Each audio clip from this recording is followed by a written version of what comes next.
If you just bought a giant miter sled, like this Woodpecker's Autoscale miter sled, or maybe it's the Incra 5000 miter sled, either one of these are ginormous. And the first thing that you're going to be wondering when you get one of these is where the heck are you going to store it? That's what I was wondering, and that's why I decided to come up with this storage solution that hangs off the side of my table saw. So I built this storage solution so that my miter sled is always right where I need it, and I don't have to walk all the way across the shop carrying this large heavy sled. So the main part of the miter sled fits right out front, just like that. And I also built this in a way so that this drop zone that catches your offcuts has a nice little pocket right here, so I can easily store that as well. Now I've had this storage solution for over 2 years now, and it works perfectly fine. I like having this arm right here because that's what keeps the sled in place.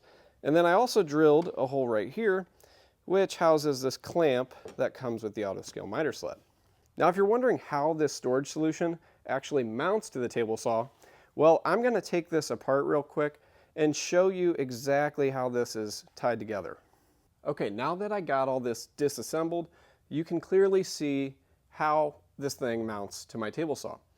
Now, this was a pretty big aha moment when I looked at these, and I just thought to myself, wow, that would be amazing to create a storage system that just mounts to the side of my table saw.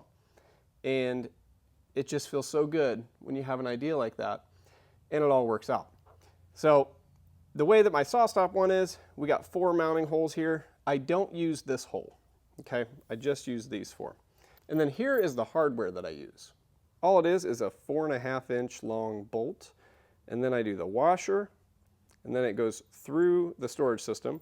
And then on the other side, we have another washer, a lock washer, and a nut. And it all locks in place really nicely. Now with this system all installed, I still have access to grab my wrenches down here. But one thing you're quickly going to notice is you will lose access to your cabinet saw on this side. You won't be able to open this anymore. So if you drop the nut for your blade, when you're changing a blade or whatever, if you drop it down in there, it's going to be hard to get it out.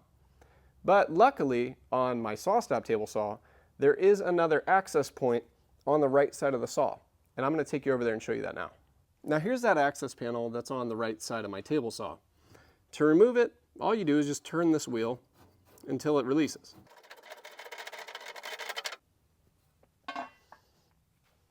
So if you do drop the nut or the washer and you have a SawStop table saw, you are still able to fully access in here and reach your arm all the way down in there. But if you don't want to reach your arm down in there, you can also get one of these extendable magnets, and that'll do the trick too. And I figured since I already have this thing taken apart, we can set it up here on the workbench, and I'm going to bring you guys in for a closer look so you can get a better idea at how this thing was made. Now I decided to construct this thing entirely out of 1/2-inch thick MDO.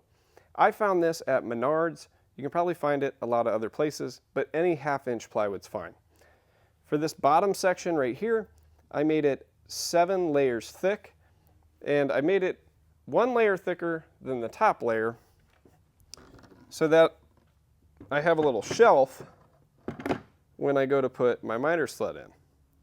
Also notice that I left a gap right here so my miter bar has a place to rest, and then obviously built this side up so that I can have an arm come down and flip in front of it to keep the miter sled in place when it's hung up on my saw. Next, we'll go ahead and flip this thing around, and you'll see this is 6 layers thick, and then I just drilled my holes through here and mounted it to my saw. Now I'm not going to bore you guys with too many more details of how this thing was made, because I actually already have a full build video and free plans that I developed for this over 2 years ago. And those you can find over on Woodpecker's YouTube channel, and then the plans are over on their blog page, and I will go ahead and link both of those right below this video. And even if you guys don't have the Autoscale miter sled, I think you'll still find it helpful if you go over there and check out the plans and the build video, because it'll give you plenty of inspiration of how you can adapt this thing to fit your miter sled. So now that you guys have gotten a good look at the sled and how it's mounted, I'm just going to show you real quick how I install it by myself without any help. To do this, I am using a 9/16 inch wrench and a crescent wrench for the backside. So I just first like to place it in front right there, and then I'm going to shove the bolt through, but I have the washer on it already. So we'll put that through. Then I like to put my foot under here just to help lift it up. We'll line it up with that hole, put it through, and then I'm going to put on, in this order, a washer, a lock washer, and then a nut. So put that on there, and then I just like to loosely install this at this time, just like finger tight. And then once one side's done, I can come over to this side and do the exact same thing. I'm just going to hold it up with my foot, shove this through the hole with the washer on it, and then we'll put the washer on first on the back, the lock nut, lock washer, and then we'll do the nut, and I'm just going to hand tighten this one as well. And once you get those first two installed, the last two are pretty easy. And now that everything is hand tight, we can come back with our wrenches and snug everything up. The only thing you want to make sure to do is to not mount this higher than the extension wing on your table saw, because you don't want this to interfere with any of your cuts. So it can just sit a little bit below, or you can get it perfectly flush, whatever you want.